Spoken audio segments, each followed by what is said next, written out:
চট্টগ্রামের লোহাগাড়ায় নির্বাচনী আচরণবিধি লঙ্ঘনের অভিযোগে বিএনপি মনোনীত প্রার্থীকে ৫০,০০০ টাকা জরিমানা করা হয়েছে। ১৩ ডিসেম্বর শনিবার বিকেলে ভ্রাম্যমাণ আদালতের মাধ্যমে এ জরিমানা আরোপ করেন উপজেলা নির্বাহী কর্মকর্তা ইউএনও।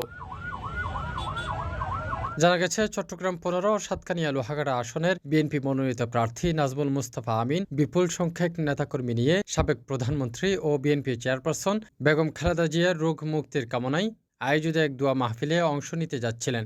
এ সময় একাধিক মোটরসাইকেল ও নেতাকর্মীর উপস্থিতিতে এলাকায় শোডাউন সৃষ্টি হয়, যা নির্বাচনী আচরণবিধির পরিপন্থী বলে অভিযোগ ওঠে।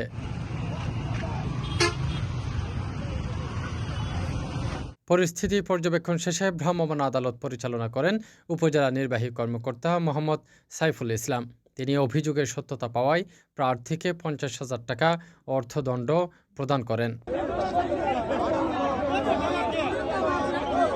এ ঘটনায় এলাকায় রাজনৈতিক অঙ্গনে আলোচনা ও সমালোচনার সৃষ্টি হয়েছে।